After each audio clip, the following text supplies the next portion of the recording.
We knew it was going to be something good, but we had no idea how good it was going to be.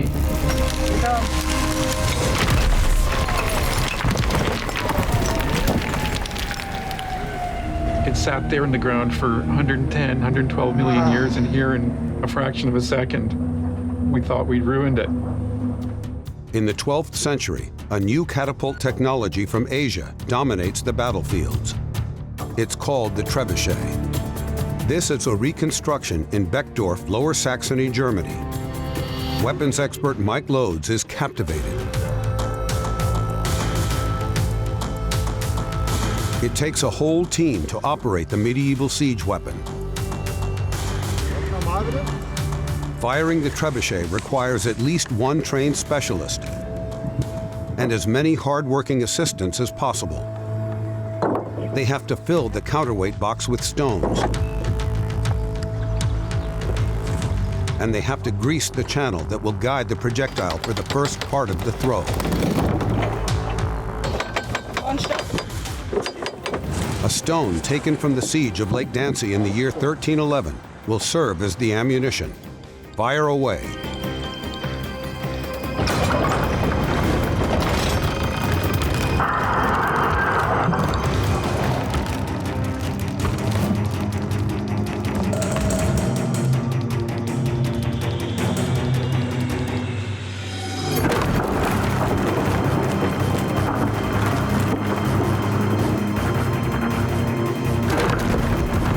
Clear hit. The stone goes straight into the wooden palisade.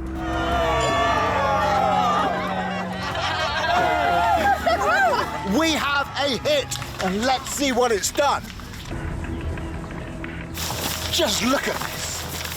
It's just gone down like matchsticks, as if these great timbers were nothing. They're just shattered. Here's the real damage. Here on this one. Here, this is where the stone must have struck, and it's just splintered this timber.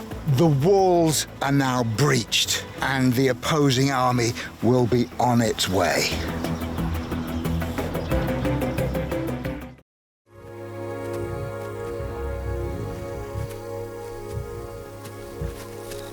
The cubs, who are now around 4 months old, are in great condition. And their mothers also look well fed and healthy. I mean, it's brilliant. I mean, they're doing so well compared to, a few weeks ago with the nomads coming through and chasing everyone around. It's all looking really good for them.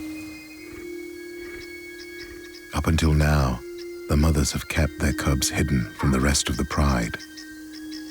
But today, they have visitors. The punks have come to keep an eye on their offspring and are lurking just 60 feet away. So this is the first time we've seen the mothers and the cubs and Axel and Mohawk here together. I think this is kind of the beginning of the introduction for the cubs to the rest of the pride. It's quite late, in my opinion, from what I've seen before, but it certainly seems to be happening. Ever since the nomads invaded, the mothers have been especially nervous about anyone coming near their cubs. Zuri, first-time mother of 2, is far from welcoming. The mom is really snarling at the males, basically telling them to keep away. So they're keeping their distance quite well behaved.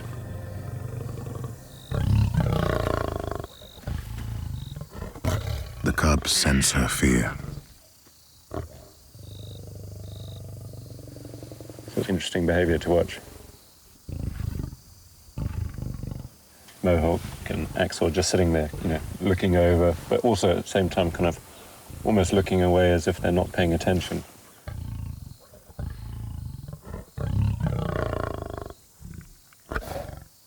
The punks are the fathers of these cubs, so there's no real threat there.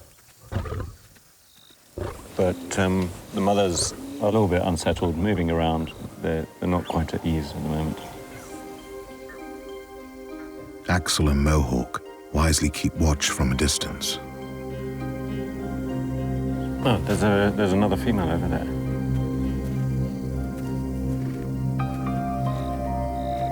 It's a lioness from the MK Pride. Unlike the males, she's allowed to approach.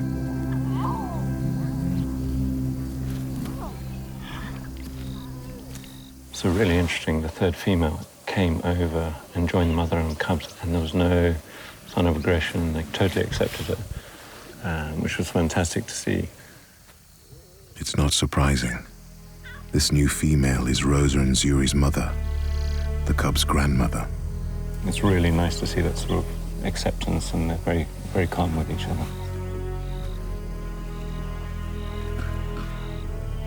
Seeing how relaxed they are, Nathan thinks this isn't the first time the cubs have met their grandmother.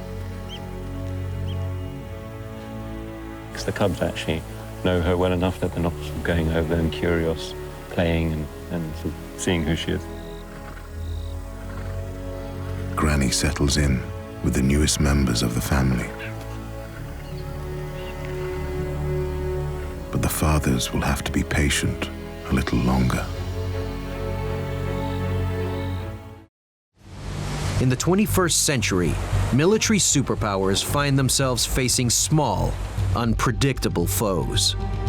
Stealth combat ships have evolved to fight this asymmetric threat.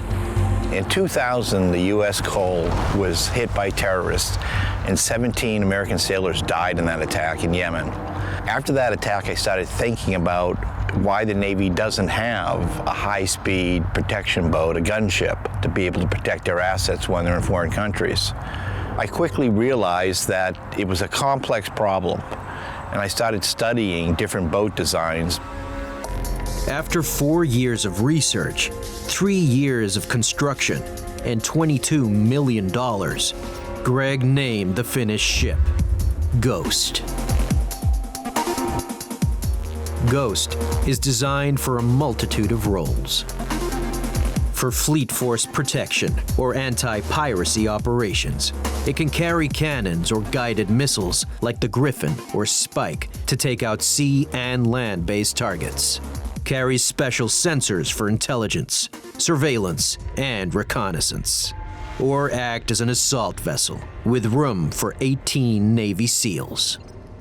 But versatility wouldn't mean much unless Greg could find a way to keep the boat steady in rough waters. One of the biggest problems with patrol boats today is trying to fire any weapon systems off them.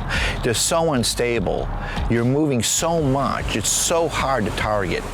His solution was an unusual-looking design shipbuilders call swath. A swath rides below the water, so wave impacts don't matter to us that much because a wave impact can only hit the front of what we call our struts, which are very sharp, which cleanly cut the waves without putting a lot of force against the hull itself. The result is a much smoother ride. But the design poses another issue, drag. The resisting force of water against the hulls, which could impact Ghost's speed. And I knew right away that I had to find a way to reduce the hull friction.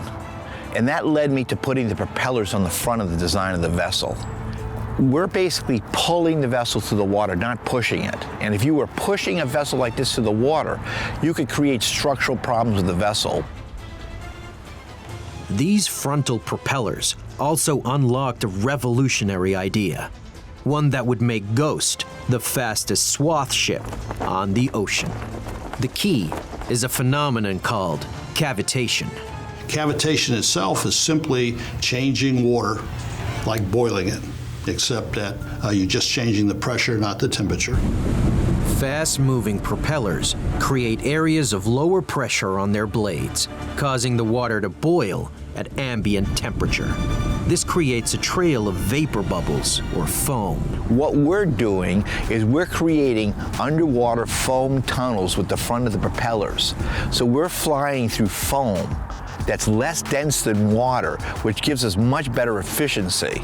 Ghost has a top speed of 45 miles per hour, a world record for swaths. I am invigorated by science completely. I love it. I love doing stuff that other people haven't done before. Fast, stable, and stealthy, Ghost is a truly innovative combat ship. Truleben, in central Germany. Weapons expert Wolfgang Stabe is building an advanced rocket system, originally developed in 15th century Korea. Called Washa, this weapon is an early artillery device to be used on a battlefield. In this experiment, Wolfgang uses balloons to represent the enemy's formation. The trick of the Korean Washa is its ignition mechanism. One man can fire 100 arrows at the same time. But will Wolfgang's Washa work in this experiment?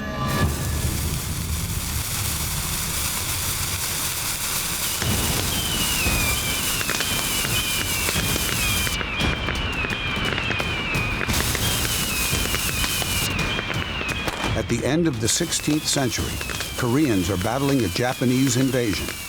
The Japanese send their samurai battalions, fighting in fixed formations. The ideal target, in theory, for the Washa rocket missiles. In the test, Wolfgang's success is modest. Well, that's a result. I didn't quite hit the target, but at the end of the day, I'd say it was a dangerous weapon. The Washa works well, and with many of them firing away on the battlefield, the resulting chaos would be terrifying. To be honest, this really scares me. If I stood here and arrows rained down on me, I think I'd just run away. And I have no idea where they'll land. All in all, quite a potent weapon. Not perfectly accurate, but one single man can fire 100 arrows in the blink of an eye. Wolfgang's Washa replica fired its 100 rockets. They probably wouldn't have hit attacking samurais where they stood, but had they been racing forward, they would have met a hail of rockets and likely been decimated. Above ground, dwarf crocs live by the rule of little and often, snacking on frogs, fish, crustaceans, and insects.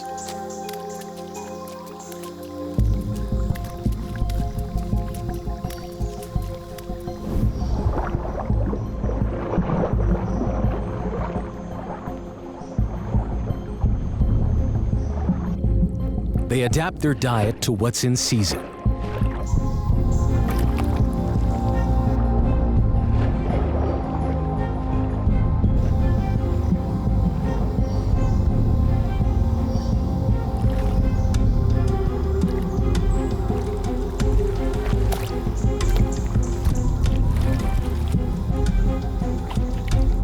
What will it be today?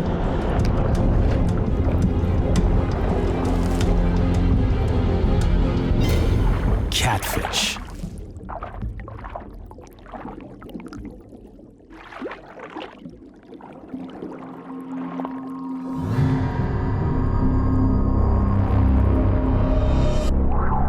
Lightning quick, he knows chasing them down would be fruitless. So he opts for Plan B.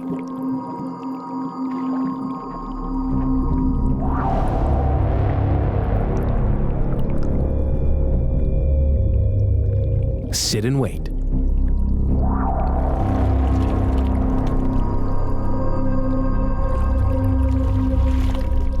Let the fish come to you.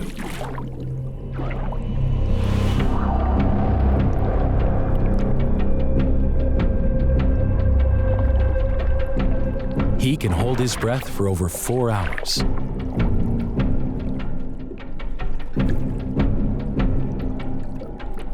A flap of skin in the throat closes his windpipe, so he doesn't drown.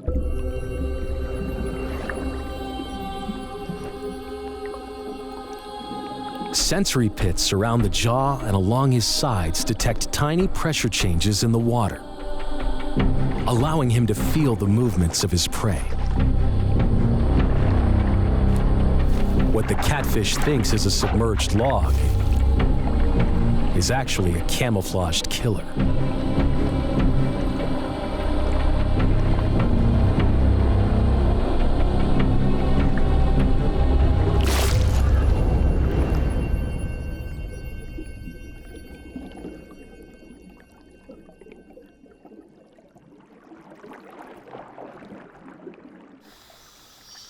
Crocs can't swallow underwater. He has to surface to eat. His highly acidic stomach will do the rest, able to break down flesh, scales, and bones. Dashur. 15 miles south of Cairo, it's one of Egypt's most mysterious royal graveyards. Today, only a handful of pyramids survive. But the remains of many more lie hidden beneath the desert sands. Egyptologist Dr. Chris Naunton has spent his career hunting for these lost tombs. He has come to Dashur, where Egyptian archaeologists have made a thrilling discovery. This is a pretty exciting moment. We're in it's an amazing kind of lunar landscape. This is the Bent Pyramid, just slightly closer to us, and what's known as the Red Pyramid behind it. But we're going to a much less well-known part of the site, where something very intriguing, to say the least, has been uncovered just very recently. This crater was the site of a large quarry, until workers stumbled upon blocks of finely cut limestone buried deep in the sand. Egypt's Ministry of Antiquities began to excavate. Excavations have revealed a passage that once led from the entrance to deep under the pyramid. The stairs lead to an underground complex, the heart of the pyramid. These huge blocks are protecting the only access to the chamber and any mummy and treasure that may be hidden inside. And unlike any other pyramid found so far, it still appears to be sealed. Egypt's Ministry of Antiquity has granted permission to raise the capstone to reveal what lies within.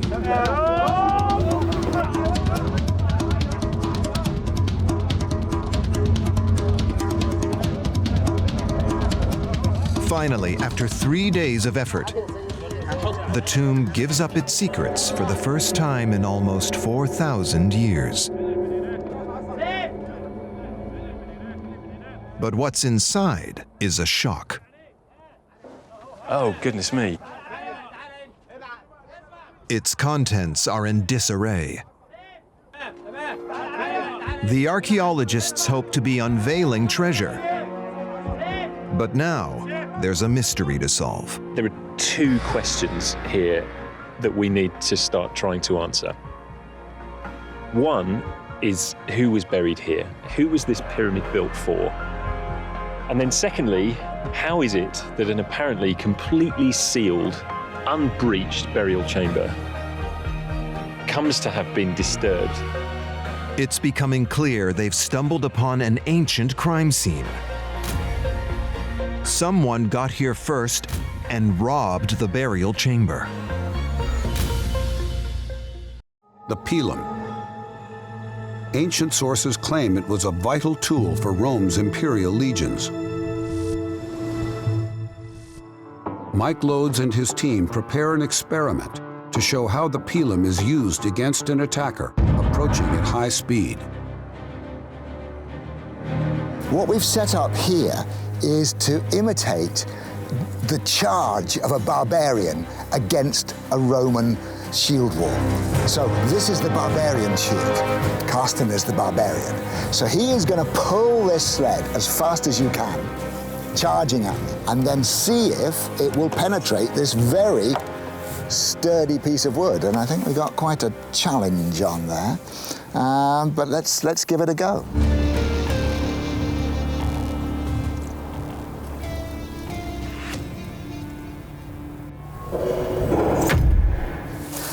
Look at that, it's just punched straight through. It was just effortless almost. It was using his momentum against him. This broad head has punched through. And then this narrow foreshaft, because it's narrower than that, there was virtually no friction against it, so it just came straight through.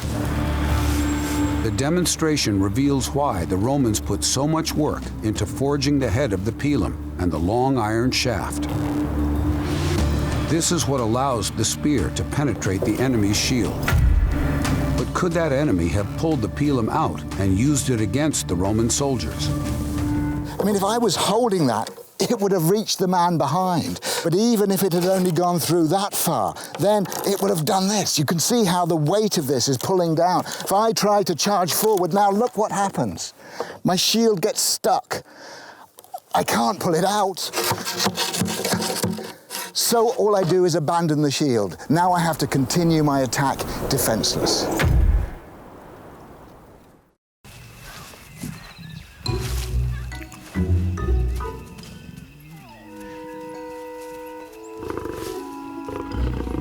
All mothers need a break from time to time. Zuri leaves Rosa in charge. But she needs a rest too. While she's sleeping, Spotty seizes the chance to explore.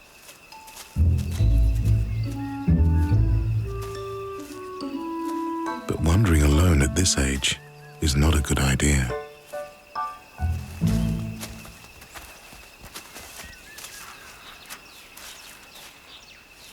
Antelope and baboons aren't a threat.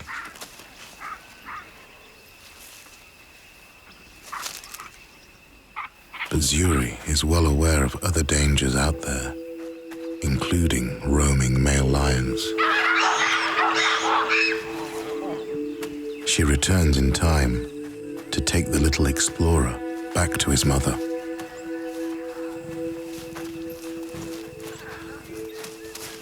No matter how careful these mothers are, the cubs will only survive if the invading males, the nomads, don't find them. Ultimately, it will be up to the cubs' fathers, the punks, to make sure the nomads keep their distance.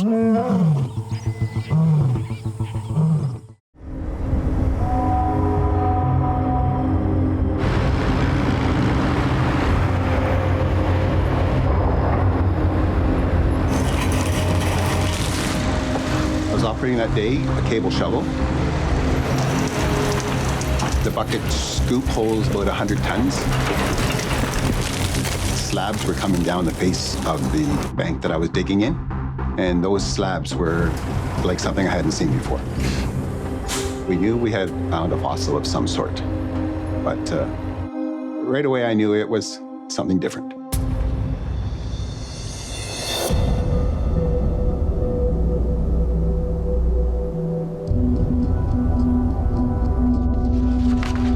We got a call from the Suncor mining company. They knew they had something interesting, but they had no idea what it was. We had to get up there as soon as possible to see what it is, how big is it, and what is it going to take to get it out of the ground. The team takes a closer look at the exposed section of the fossil. Right away, we knew it was going to be something good, but we had no idea how good it was going to be. They clear away the rock around the fossil. To protect it, they encase what's left of the body and surrounding sediment in plaster. So we had it isolated as a single chunk, and then that's what we thought we could lift out. Just take them up very slow, Sam. Very slow. Here it comes.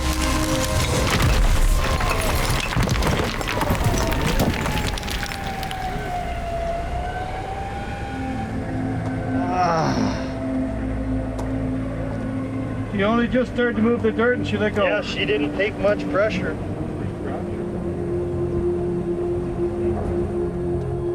At the time, it was gut-wrenching. It sat there in the ground for 110, 112 million years, and here in a fraction of a second, we thought we'd ruined it. What have we lost? They send the pieces to the lab at the Royal Tyrrell Museum, where a crack team gets to work. Paleotechnician Mark Mitchell carefully chips away at the surrounding rock, identifying pieces and slowly reassembling them. After 6 years of painstaking work, the Royal Tyrrell Museum in Drumheller, Alberta, unveils its rare and astonishing discovery.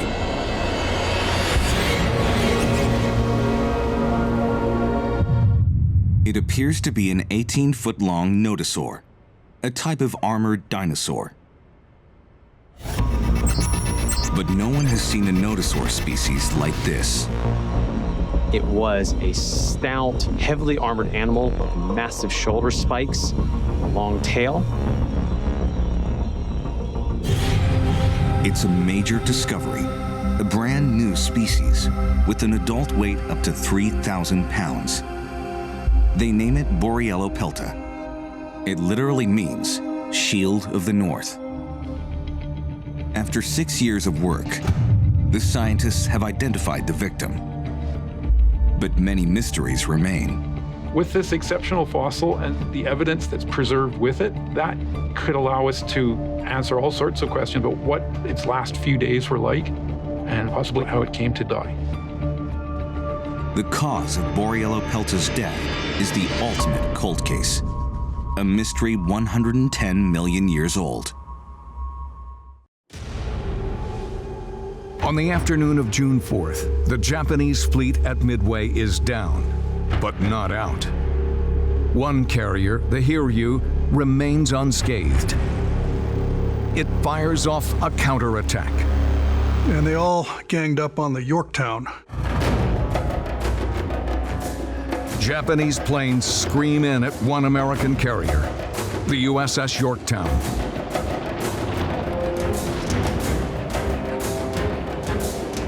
Japan is still fighting for its plan to invade Midway, if they can knock out some American carriers. Through the maelstrom, 3 bombs hit the Yorktown. The damage is not enough to sink the Yorktown, though it develops a list, that is a tilt of about 30 degrees to one side. But the other 2 carriers, USS Hornet and USS Enterprise, are still perfectly capable of retaliating. They cobbled together an attack force from pilots and planes who survived the morning, including Dusty. Everyone was champing at the bit to get airborne again. The torpedo bombers can't go at all because they've all been shot down. They're going to go with only the dive bombers. Each fleet now knows where the other is. They're battling in broad daylight. But the dauntless dive bombers use daylight to their advantage. They are flying out of the sun. So when you're looking up from a Japanese ship, you can't see the planes coming out of the sun. It's a perfect position. They start to dive on the Hiryu, and at that moment, the Hiryu makes a radical turn to the left. 2 bombers diving ahead of Dusty miss the rapidly turning carrier. But Dusty recalibrates his Dauntless on the fly. As I plunged toward the sea, I aimed for where the ship was going to be as it continued that turn. At 1,500 feet, he yanks the bomb release lever.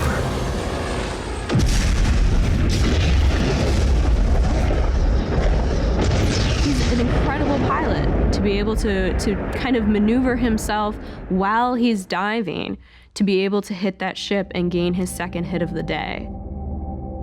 Americans wreck 4 Japanese carriers in a single day. They turn Japan's ambush on its head.